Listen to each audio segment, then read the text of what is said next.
Bonjour à tous. Donc, je suis orthophoniste à Bordeaux au CHU en salariat. Mon temps se partage entre le service ORL, l'unité de chirurgie cervico-faciale, et la cancérologie et la laryngologie. Et mon autre mi-temps, c'est en réanimation pédiatrique. Je remercie le comité organisationnel de m'avoir convié aujourd'hui. Et je vais donc vous parler de ce que l'orthophoniste peut proposer en pratique comme prise en soin auprès de l'enfant dysphagique.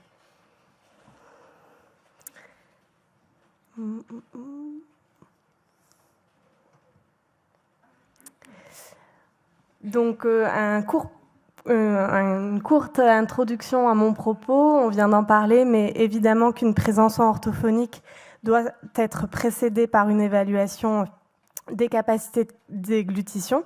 L'évaluation peut être à la fois clinique avec des données qualitatives et quantitatives, et un bon nombre de fois, on va avoir besoin de compléter nos hypothèses diagnostiques par les données issues des évaluations plus instrumentales, que ce soit les radiocinémas ou les essais alimentaires sous nasofibroscopie, comme on vient de voir. Les principes de l'intervention en dysphagie vont se reposer sur à la fois des stratégies de compensation, des stratégies compensatoires, ainsi que des techniques plus réhabilitatrices. Et on va associer tout au long de la prise en soin ces compensations et ces techniques de réhabilitation. Donc, on va pouvoir proposer des compensations par des postures, comme ça a été très brièvement déjà introduit précédemment, à la fois des postures de tête, mais aussi, je vais le développer, l'installation corporelle. On va aussi pouvoir proposer des adaptations de texture. Et d'un point de vue de la réhabilitation, on va pouvoir proposer des manœuvres, bien évidemment adaptées selon l'âge de l'enfant, et des entraînements après plus oromoteurs. Donc je vais vous développer tout ça. D'un point de vue des postures, ça a été montré chez l'adulte, donc on va pouvoir le proposer chez l'enfant, même si on ne peut pas toujours faire ça dans certaines prises en soins, mais là, on le propose en orthophonie. Donc on va pouvoir proposer des flexions cervicales, tout en gardant en tête que la flexion de tête, elle est quand même non préconisée avant 4 mois, puisque du fait de l'anatomie du jeune enfant, ça va plus participer à l'obstruction des voies aériennes qu'autre chose. Et on va pouvoir ensuite proposer pour des difficultés de transport oral des extensions ou rotations de tête, voire inclinaison selon le patient. Un point sur l'installation corporelle. Donc, on est en train de mettre en place au CHU de Bordeaux aussi une consultation ORL orthophonique autour de cette déglutition. Et effectivement, on a vraiment un gros rôle à jouer en tant que thérapeute auprès de la prise en charge des troubles de la déglutition autour de cette installation-là, parce ça peut être des fois un peu un flou artistique, et c'est vraiment à reprendre en partenariat parental avec l'enfant, à aborder dès les premiers échanges sur comment est-ce qu'est installé l'enfant à la maison ou sur ses autres lieux de vie. Chez les tout-petits, on va bien sûr adapter le portage au développement psychomoteur en assurant un maintien dos-tête. On va pouvoir proposer un portage plutôt en asymétrie aussi, surtout quand il y a des problématiques de posture. On fera aussi attention à la posture de l'adulte qui nourrit l'enfant, pour que cette posture-là soit en faveur des échanges de regards, mais aussi qu'elle puisse être adaptée aux besoins de l'enfant. Pour l'installation à la chaise haute, ce qu'il faut retenir, c'est que l'enfant doit avoir les pieds en appui, donc un repose-pied ajusté. La tablette doit être à hauteur de l'enfant, et l'espace doit être assez réduit entre le dossier de la chaise et la tablette pour ne pas que l'enfant glisse. Et quant à l'installation au fauteuil roulant, c'est tout le travail de nos collègues ergothérapeutes, mais on va toujours favoriser, là encore chez ces enfants-là, un alignement tête avec rachis. ou renforcer quand c'est nécessaire un maintien de la tête avec des cale-têtes ou des cale-troncs, tout en gardant en tête que cette posture-là, elle doit favoriser la prise alimentaire le plus en autonomie possible de ces enfants. J'aborde brièvement dans cette plaquette l'importance de l'hygiène bucco-dentaire, comme on l'a vu, comme je vais vous détailler un petit peu plus tard, pour éviter justement qu'il y ait des risques de pénétration ou inhalation laryngée secondaire du fait des stases qui pourraient pénétrer dans les voies aériennes. Il y a des très bons supports pédagogiques qui sont en libre accès sur Internet, sur le site du CHU Sainte-Justine qui a été mis en place par le Centre de rééducation de l'Université de Montréal. Voilà, ça peut être des supports à donner aux patients lors des consultations. Ensuite, on aborde les adaptations de texture. On va bien sûr se référer au gros travail qui a été mené à l'échelle internationale autour de la classification et des méthodes de mesure des aliments et des liquides. Pour le lait maternel, on va plutôt utiliser le Gumilk, mais ça, vous le savez très probablement bien mieux que moi. Pour les épaississants de liquide, le Synken Up de Nestlé peut être utilisé à partir de 6 mois et ça permet vraiment d'adapter très progressivement et graduellement les liquides pour ne pas avoir du tout ou rien, c'est-à-dire soit du liquide en litre 6,0 ou soit la fameuse jelly qui a été couramment utilisée et qui l'est encore parfois en gériatrie, alors qu'en fait on peut grader très progressivement pour être au plus près des capacités de déglutition de l'enfant. On peut aussi épaissir avec d'autres textures alimentaires. Mais là, il existe même maintenant des os épaissis selon les stades ITSI en 1, 2 ou 3, ce qui permet là encore d'avoir plus de latitude.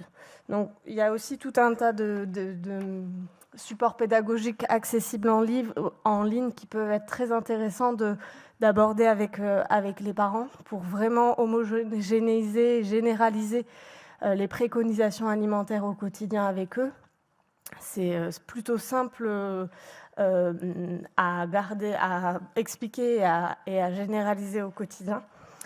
Ce qu'il faut garder en tête malgré tout, l'épaississant des liquides, les études chez l'adulte montrent qu'on arrive autour seulement de 800 ml d'ingestion d'eau épaissie par jour, ce qui veut dire qu'en fait on peut difficilement compter sur malgré tout une hydratation suffisante en eau épaissie. Donc ça, c'est à garder en tête que très souvent il va falloir, pour éviter la déshydratation, supplémenter par une hydratation sous-cutanée ou par la sonde nasogastrique selon les besoins de l'enfant. Voilà, pour les manœuvres là, de rééducation, on pourra proposer, là encore selon l'âge de l'enfant, on pourra proposer des manœuvres de déglutition selon l'âge de l'enfant. Alors ce que moi j'utilise le plus, c'est celle où il y a une apnée prolongée ou alors une déglutition d'effort. On explique à l'enfant d'avaler très fort avec tous ses muscles ou de retenir la respiration pendant la déglutition. Chez le plus jeune, chez le nourrisson, on peut proposer des soutiens au niveau du maxillaire inférieur ou de la joue pour favoriser justement les capacités, la phase orale, l'appréhension du liquide. Parce que ces soutiens-là permettent vraiment de renforcer l'étanchéité du sphincter labial et la dépression intrabuccale qui sont nécessaires pour la prise de lait. Une illustration de ce soutien mandibulaire-là. Donc là, comme vous pouvez le voir sur ce visuel, on s'est renoté que ces techniques-là doivent être préconisées après une évaluation par une orthophoniste des capacités de déglutition. Au niveau des interventions indirectes, donc tout le travail oromoteur qu'on peut proposer à ces enfants-là. Tout va dépendre dans notre bilan de déglutition, ce qui a été mis en avant comme mécanisme physiopathologique, à savoir est-ce que c'est plutôt un défaut de transport oral, est-ce que c'est plutôt un défaut de transport oropharyngé ou de protection des voies aériennes. Sur le temps oral de la déglutition, on va pouvoir proposer de renforcer les compétences oromotrices autour de la succion, du contrôle intra-oral ou de la mastication, mais aussi des compétences sensorielles. Et pour le temps laryngo-pharyngé, là on va pouvoir proposer aussi des entraînements un petit peu analytiques que je vais vous détailler. Donc pour le temps oral, on peut, pour passer de la succion volontaire de la succion réflexe à la succion volontaire, proposer justement des mouvements ou des outils pour favoriser les bons placements de langue. Et en l'occurrence, la prise de liquide à la paille permet, dès 4 mois, de renforcer tout le travail des organes des organes bucco-phonatoires dont on se sert aussi pour s'alimenter. Et ça peut être proposé dans plusieurs cas. On peut aussi se servir des outils pour soutenir ses compétences orales, à savoir certaines petites cuillères qui vont pouvoir favoriser le déclenchement du réflexe de déglutition lorsqu'elles sont texturées notamment. Oui,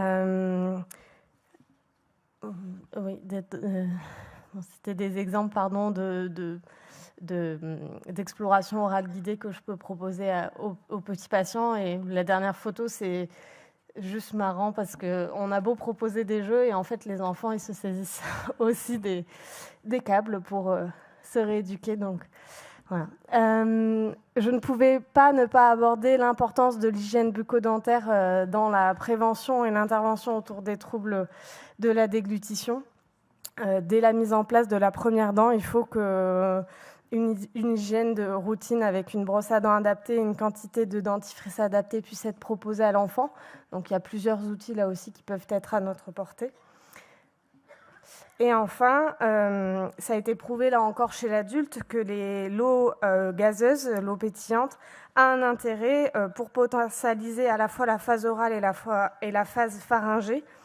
Lors de la déglutition, même avec un avantage pour la phase orale. Donc on peut aussi y recourir pour les reprises alimentaires. Moi, par exemple, en réanimation pédiatrique, j'ai plus tendance à utiliser de la limonade bien fraîche plutôt que de l'eau épaissie qui, même si elle a son intérêt, reste quand même une texture que l'enfant n'a pas du tout l'habitude d'avaler par rapport à un liquide qui peut être pétillant. Voilà. En illustration des entraînements de la mobilité des organes bucco-phonatoires, à la fois la mobilité linguale ou l'étage glottique et susglottique. Là, c'est un exemple de fiche que j'ai pu mettre en place avec l'un de mes patients qui avait une immobilité laryngée unilatérale post-auto-extubation, intubation prolongée et une intubation jugée comme difficile. Donc c'est toujours important de prendre en photo lorsqu'on propose une mise en place d'une posture. Cette photo-là, elle était imprimée à l'arrière de la fiche de l'enfant pour qu'il puisse s'y référer tout au long de la prise en soin. Et après, donc là, c'était des exercices de mobilité pour favoriser les mouvements d'adduction et d'abduction des cordes vocales. D'autres exemples de fiches, celle du milieu par exemple, elle a pu être proposée à un enfant qui était âgé de seulement 4 ans. Donc là encore, on va adapter bien évidemment les consignes et utiliser des supports imagés. Et dans la première fiche, on voit que les soins buccaux sont remis aussi au premier plan. Lors de ces exercices-là, ça peut être intéressant de proposer des fiches de tracking pédagogiques pour que ce soit toujours un petit peu plus motivant pour l'enfant. Bien évidemment, la modalité intensive est préconisée pour ces entraînements-là. Et donc, elle doit se faire dans un partenariat avec les parents et les rééducateurs et l'enfant pour qu'on puisse avancer. Je finirai mon propos par Donc la présentation de l'IOP qui est un moyen d'améliorer les capacités musculaires de la langue et des lèvres, puisqu'en fait c'est un appareil qui permet de mesurer la pression qui va être générée tout en l'affichant simultanément sur l'écran de l'appareil. Donc ça peut avoir ce feedback visuel-là a un côté à la fois ludique et assez pédagogique, donc ça peut être tout à fait proposé en rééducation. Et ça peut également mesurer la durée pendant laquelle le patient peut maintenir une pression donnée. Voilà. Et enfin, pour terminer, l'électrostimulation aussi peut être utilisée chez les patients. Donc c'est des électrodes que l'on va placer en sous-mentonnier qui va générer une stimulation électrique pour pouvoir renforcer la musculature dédiée ou en tout cas mise en jeu lors de la déglutition. Et l'efficacité a été prouvée chez l'enfant. Voilà, donc pour conclure, on va pouvoir proposer des stratégies facilitatrices, rééducatives et compensatoires à travers surtout une bonne installation et aussi une adaptation et des entraînements. Merci beaucoup de votre attention.